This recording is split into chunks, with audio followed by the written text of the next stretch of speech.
Hoy comenzamos, como decía, una nueva serie. Y esta nueva serie le hemos titulado Mucho Más.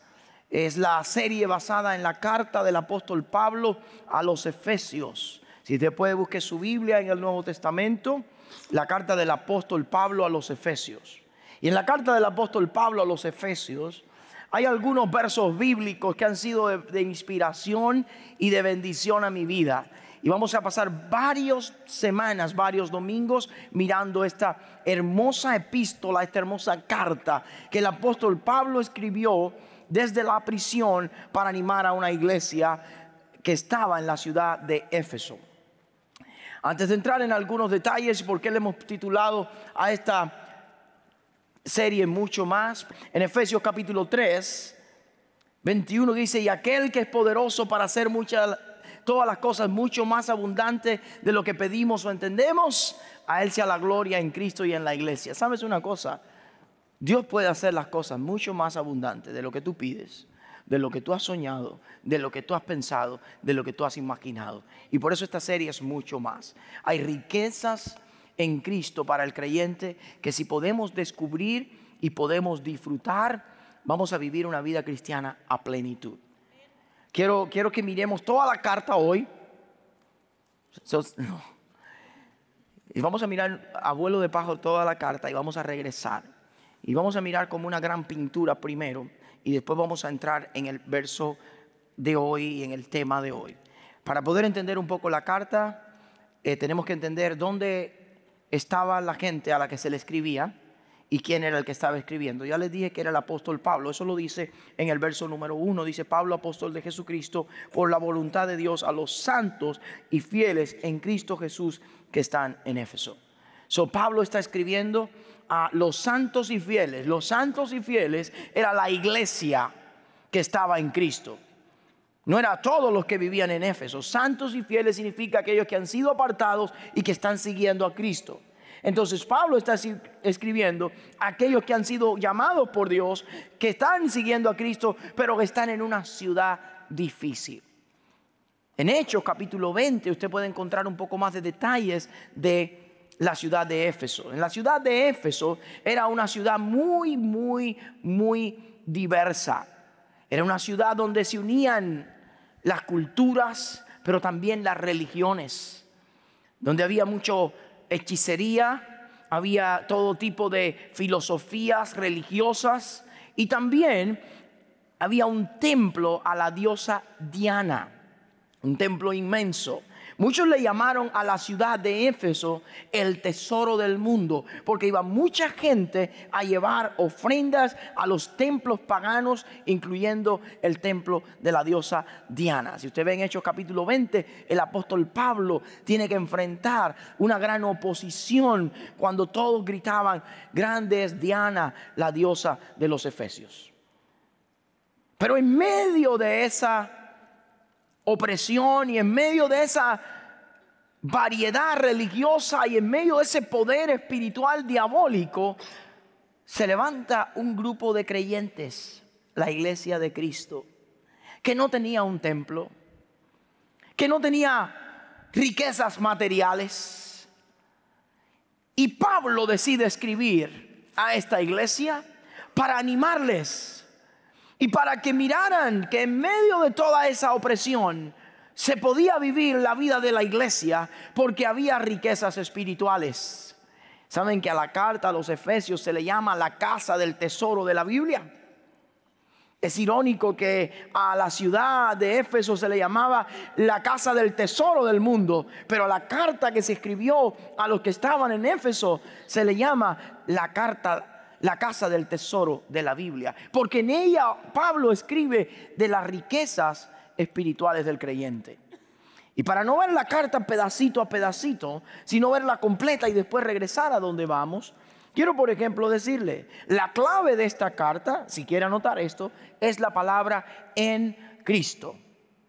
Todo lo que esta carta dice, lo dice a los que están en Cristo. Tal vez tú has llegado por primera vez a nuestra iglesia, no entiendes qué es estar en Cristo. Yo al final lo voy a explicar. Tal vez tú has llegado por primera vez a nuestra iglesia y para advertirte, en esta iglesia tratamos de tomar la Biblia verso por verso y explicar lo que ella dice. Entonces lo que vamos a oír ahí es todo lo que está saliendo de la Biblia. Puede agarrar su Biblia, puede tomar su Biblia, puede abrir su Biblia en la carta del apóstol Pablo a los Efesios, porque la clave de esto es en Cristo. Ahora, muchos han dividido esta carta, y me gusta esta división, en 3 grandes partes. No tan grandes, porque solamente son 6 capítulos. Los 3 primeros capítulos hablan de la riqueza que se tiene en Cristo. Entonces, si quieres tomar alguna nota por ahí, los 3 primeros capítulos del 1 al 3 vamos a descubrir las riquezas que tenemos en Cristo. La iglesia que estaba en Éfeso, si quería caminar y seguir siendo fiel y avanzar en contra de todas las filosofías que le rodeaban, tenía que saber que en Cristo tenían riquezas. La segunda etapa del libro o de la carta va a tratar con las responsabilidades de manejar estas riquezas. Del capítulo 4 al capítulo 5 vamos a ver cómo nosotros como creyentes somos responsables con las riquezas que se nos ha dado. Vamos a estar hablando de cómo ser responsables con los que nos rodean, con la iglesia, en el matrimonio, en la familia, en la sociedad. Y la última parte del capítulo, que algunos no la ven así, pero yo lo veo así, nos habla de los retos que tienen los que están en Cristo. Porque en el capítulo 6, a partir del verso 10, se abre una lucha espiritual. Y es la lucha espiritual que enfrentan todos aquellos que están en Cristo. Entonces, ¿qué tenemos en esta carta? En esta carta tenemos una carta escrita a aquellos que están en Cristo para que sepan cuáles son sus riquezas, cuáles son sus responsabilidades y cuáles son los retos que enfrentan en el mundo espiritual. Ya tenemos una panorámica de la carta. Ahora vamos entonces a la primera parte, a las riquezas en Cristo. Y hoy vamos solamente a explorar algunas de las riquezas en Cristo. Y para explorar algunas de las riquezas en Cristo, antes de entrar, quiero decirles que hay palabras en esta carta que no se pueden dejar de observar cuando usted las lea. Número 1, la palabra gracia aparece 12 veces en esta carta. La palabra gloria aparece 8 veces en esta carta. La palabra herencia aparece 4 veces en esta carta. La palabra riquezas aparece 5 veces en la carta. Y la palabra plenitud, que tiene que ver con abundancia, aparece 7 veces en esta carta. ¿Saben por qué? Porque esta carta está escrita a los que están en Cristo. Y escuche esto, los que están en Cristo pueden disfrutar de toda la plenitud, de las riquezas de Dios, de la herencia de Dios, por su gloria, por su gracia. Y de eso se trata esta carta. Ahora vamos a tratar de ir al capítulo 1. En el capítulo 1, después del saludo, ya Pablo se identifica y dice a quién está escribiendo.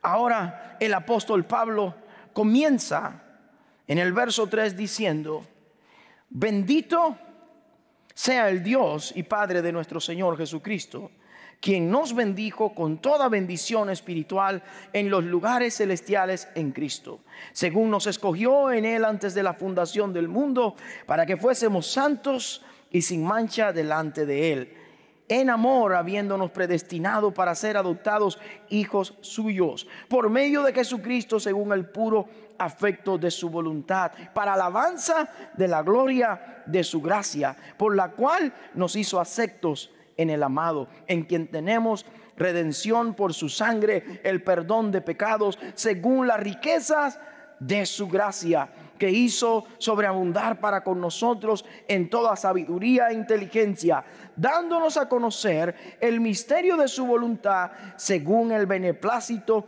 el cual se había propuesto en sí mismo de reunir todas las cosas en Cristo, en la dispensación del cumplimiento de los tiempos, así las que están en los cielos como las que están en la tierra.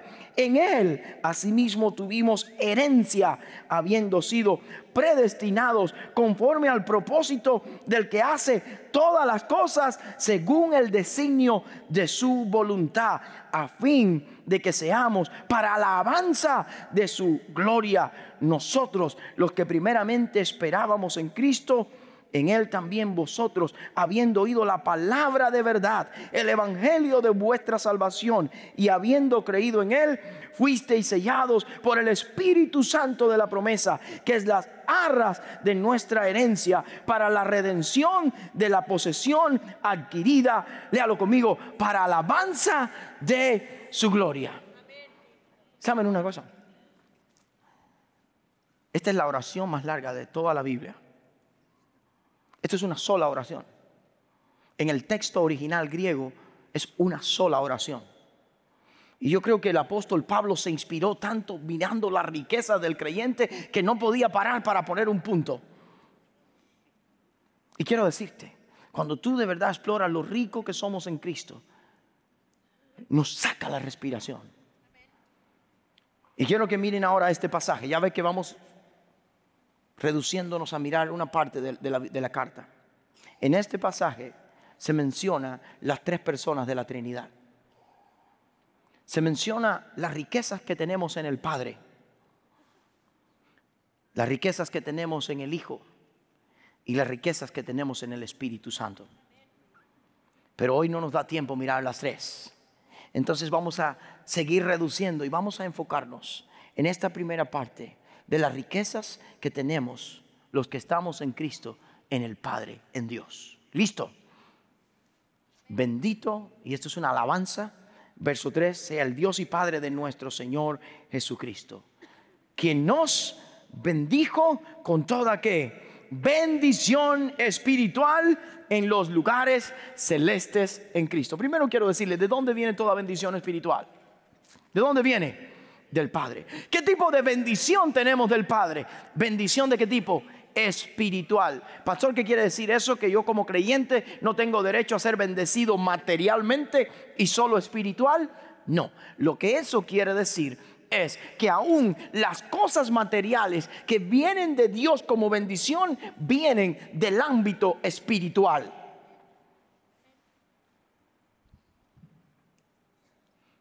Y si eso es verdad y las cosas materiales que vienen de parte de Dios también vienen del ámbito espiritual, les voy a decir algo.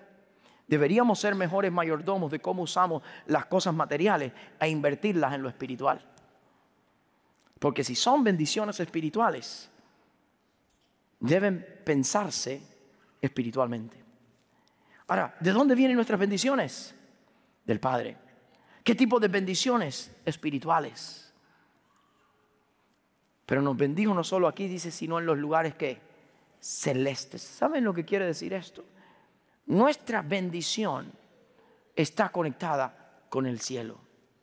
Ahora recuerden que están escribiéndole a alguien que vivía bajo la opresión y la lucha de tener el templo de la diosa Diana y un montón de adivinos alrededor, y decían, ¿cómo nosotros podemos seguir adelante y vivir la vida cristiana en medio de tanta distorsión?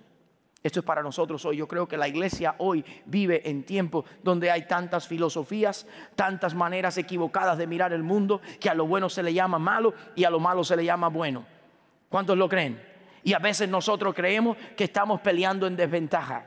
Quiero decirte, mi querido hermano, la iglesia jamás peleará en desventaja, porque el Cristo que dijo, sobre esta roca edificaré mi iglesia y las puertas del Hades no prevalecerán contra ella, sigue prometiendo lo mismo y la iglesia tiene victoria. Lo único que nosotros tenemos que saber, cuáles son nuestras verdaderas armas y cuáles son nuestras verdaderas riquezas, para que hoy salgas de aquí y no te sientas más en desventaja. Bendito el Dios y Padre de nuestro Señor Jesucristo, que nos bendijo con toda bendición espiritual en los lugares celestes en Cristo. ¿Cuántos de ustedes han ido a una feria? Cuando vamos a la feria hay lugares que se llama la casa de los espejos. El otro día estaba sentado en mi oficina. Yo tengo un espejo en mi oficina que está un poquito mal. Y cuando uno se mira en el espejo se ve un poco más delgado. Yo lo hago para ayudar a los que vienen a mi oficina a mejorar su autoestima. No, es simplemente que el espejo está roto. Cuando usted va a un espejo, a una casa de espejos en la feria, usted tiene un espejo que usted se ve largo, otro que se ve la cara larga, otro que se ve ancho. ¿Cuántos han visto eso alguna vez? Todas esas son imágenes distorsionadas de usted. Yo creo que la sociedad en la que vivimos es una casa de espejos. Y la sociedad constantemente nos está diciendo quiénes somos según lo que ellos ven. Por ejemplo, la sociedad le llama éxito a cosas que tal vez no son éxito. La sociedad le llama fracaso tal vez a cosas que no son fracasos. Pero cuando usted se mira en la opinión y en los espejos de la sociedad, usted puede ser que por los patrones de la sociedad piense que usted es un fracasado. El otro error es creer que usted es un exitoso según la sociedad. Y al menos que entendamos las riquezas que tenemos y la identidad que de verdad tenemos en Cristo, como decía la alabanza, no soy lo que el mundo dice que soy, yo soy quien Dios dice que soy. Y hoy quiero decirte esto: si miramos la palabra de Dios, dejemos que ella sea la que defina realmente cuán ricos somos y cuán bendecidos somos. Dice la palabra del Señor en el verso 4, hablando de la bendición que tenemos en el Padre. Según nos que escogió en Él antes de la fundación del mundo, para que fuésemos santos y sin manchas delante de Él en amor, habiéndonos predestinado para ser adoptados hijos suyos por medio de Jesucristo, según el puro afecto de su voluntad, para la alabanza de la gloria de su gracia, con la cual nos hizo aceptos en el amado. Si podemos pasar de estos versículos hoy, somos bienaventurados. Pero hay tantas cosas que quiero compartir con usted aquí. Número 1, ¿quién soy yo, pastor? En medio de una sociedad y en medio de un mundo que distorsiona la verdadera imagen de quién soy yo, anota esto. La primera gran riqueza y la primera bendición es esta: soy elegido por el Padre antes de la fundación del mundo. Ok, solo un amén. Lo voy a decirlo otra vez. Soy elegido por el Padre antes de la fundación del mundo. ¿No entiende todavía? Esto es lo que quiere decir. Es que antes que el mundo fuera creado, el creador del mundo, el Dios Todopoderoso, pensó en ti. Antes que tú hicieras bien o mal, antes que fueras gordo o flaco, pelón o sin pelos, inteligente o no tan inteligente, talentoso o no tan talentoso, Dios pensó en ti. Eso es lo que tú eres.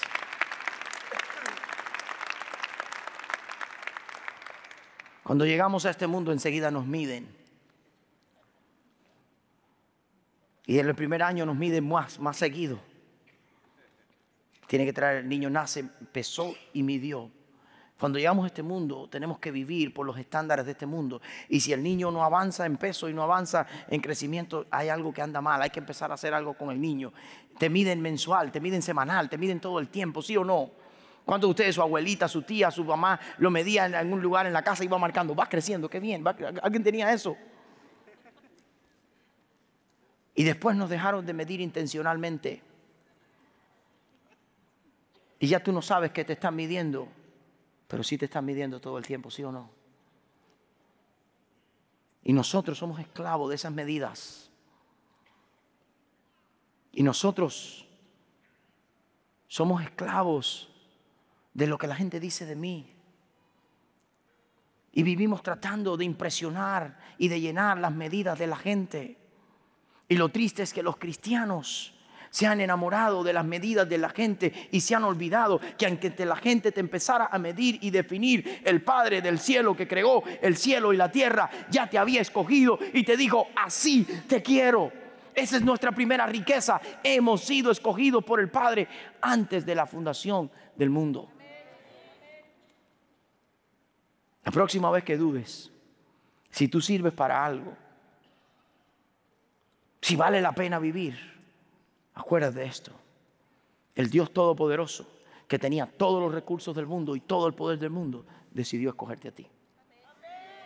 Hay mucha lucha con la elección.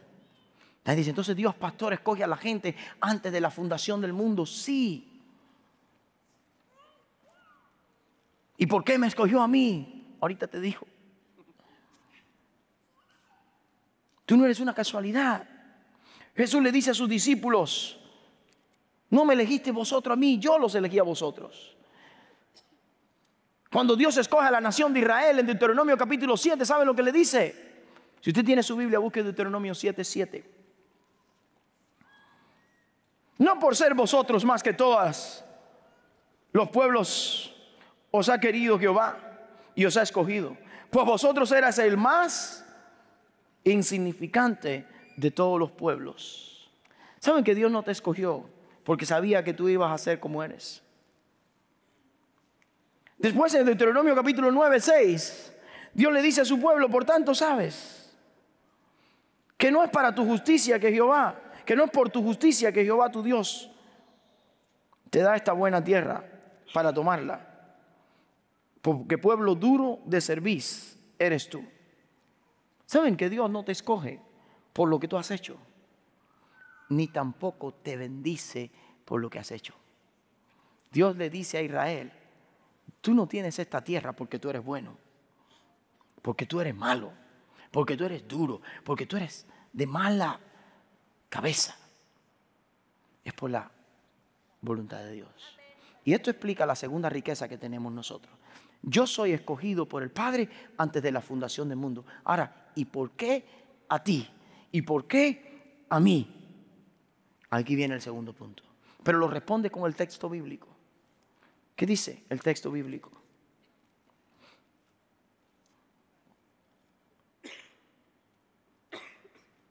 ¿Por qué? ¿Lo puede leer ahí? Según nos escogió antes de la fundación del mundo para que fuésemos santos y sin manchas delante de Él, en amor habiéndonos predestinado para ser adoptados hijos suyos por medio de Jesucristo, ¿según el qué? ¿Según el qué? ¿Alguien sabe lo que quiere decir la palabra según el puro afecto de su voluntad? Anota esto: soy elegido por el Padre por puro afecto de su voluntad. ¿Qué significa esto, pastor? Esto significa: puro es sin contaminación, afecto es amor, su voluntad es su voluntad. Dios puramente, por amor, te escogió. ¿Por qué me escogió Dios, pastor? Porque Dios quiso. Dile al que está a tu lado: Dios te escogió porque quiso. Dios te escogió porque quiso. Yo no sé si alguna vez usted ha estado en el deporte o ha querido estar en una banda o ha querido estar en un coro. No hay cosa más frustrante para alguien que se cree que canta que después no le escogen para cantar. ¿Cuántos ven la voz? ¿Cuántos ven la voz? ¿Sabe que mi esposa tiene un problema con la voz? O American Got Talent, todos esos shows, mi esposa tiene un problema. Mi esposa no lo quiere ver porque le da pena, pena ajena. Porque iba una gente que cree que canta y nadie vira la dichosa silla. Y ahí viene la historia: yo nací en Puerto Rico, hice esto, hice aquello. Y canta, y hasta el último momento, y nadie se viró. Pero también nos gusta ver esa parte cuando canta uno bien y hace y se vira. ¿Cuánto ven eso? No. Ok. Esto es: Dios viró la silla antes que tú abrieras la boca. Y dijo: lo quiero en mi equipo. Y para si fuera poco, bloqueó al diablo y le dijo, este es mío. ¿Entienden la cosa? Dios nos escoge antes de la fundación del mundo simplemente porque Él quiere. ¿No te has dado cuenta que estás en el mejor equipo del mundo y tú no hiciste nada? Olvídate de lo que la sociedad dice. Olvídate de lo que la diosa Diana tenía. Ustedes son mucho más especiales porque tienen la riqueza de que el Dios de los cielos, antes de la creación, los escogió y los llamó porque quiso. Esa es nuestra identidad. ¿Quién tú eres? Soy escogido por el Padre sin que Él me conociera porque Él quiso. Hay un poco más acá. Por ejemplo, cuando Jesús, como le decía ahorita, ¿saben lo que dice 1 de Juan 4:19?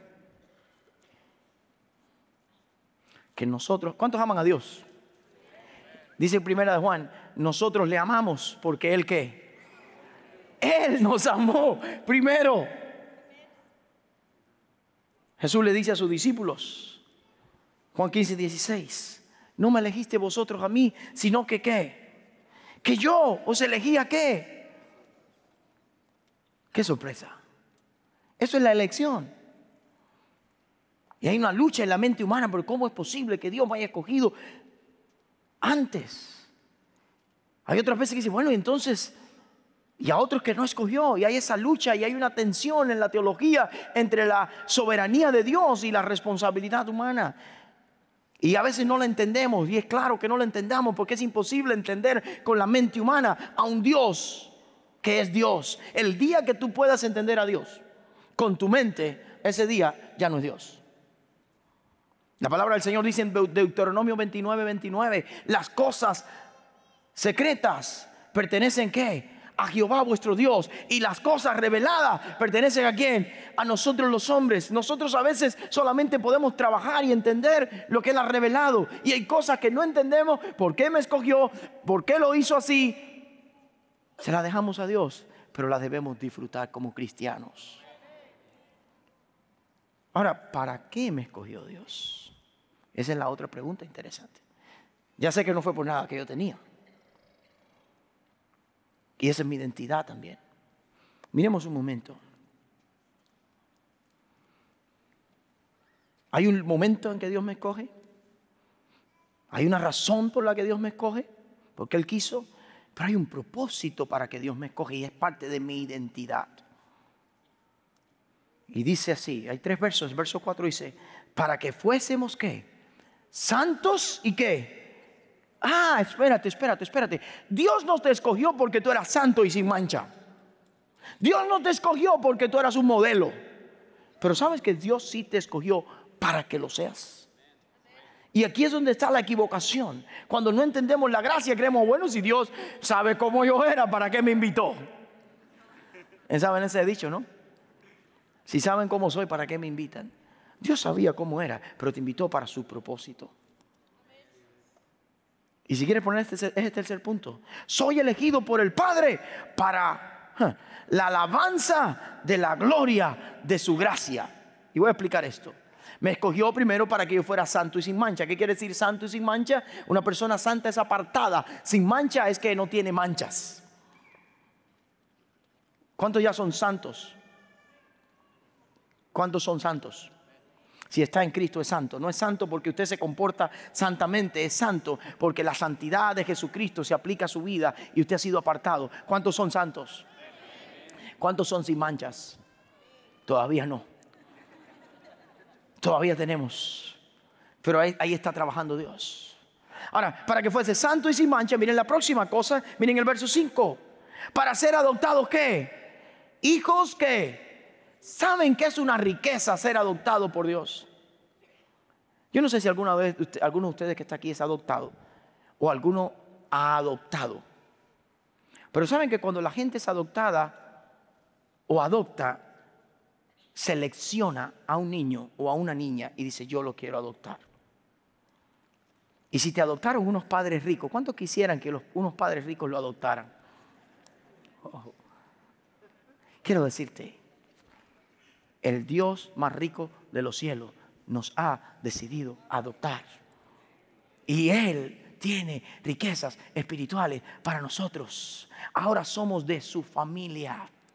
Ahora pertenecemos a Él. Y vamos a ver la semana que viene la otra herencia que tenemos por ser hijos. Entonces, número uno, ¿para qué me adopta Dios? ¿Para qué Dios me acepta? ¿Para qué Dios me escoge? Número uno, para hacerme santo y sin mancha. Él quiere apartarme y trabajar en mí. Número dos, para hacerme parte de su familia. Tú no eres hijo de un accidente, tú eres hijo del Dios que te escogió. Pero número 3, en el verso 6, ¿qué dice ahí? Para alabanza de qué? De la gloria de qué? De su gracia. Voy a romper esta frase en pedazos. Para, habla de propósito. Alabanza quiere decir alabanza, cantar, adorar, hablar bien. De la gloria de su qué. ¿Qué es eso, pastor? Miren, es esto. Cuando Dios te escogió antes de la fundación del mundo, cuando Dios te escogió porque Él quiso, y cuando Dios te separa, empieza a trabajar en tu vida, te incluye en su familia, y la gente te ve, y los ángeles te ven, ¿saben lo que dicen? ¡Wow! De verdad que Dios tuvo que tener paciencia con este. Y cuando la gente ve lo que Dios hace en tu vida, a través de tu vida y con tu vida, sabiendo quién tú eras, no queda otra opción que decir: gloria a ese Dios que por gracia lo está escogiendo, lo está transformando y lo está usando. Para eso te escogió Dios, para que cuando la gente vea lo que le está haciendo en tu vida, no tenga otra cosa que decir: tiene que ser Dios.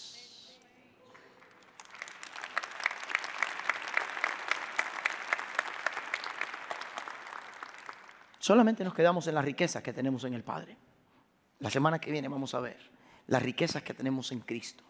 Porque esta elección no termina ahí. El Hijo tuvo que hacer algo para que esto fuera realidad.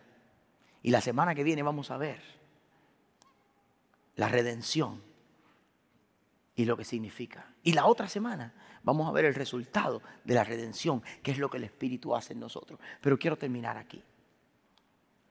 ¿Cómo concluimos esto, pastor? Vivimos en una sociedad, y quiero pedir a los músicos que vengan.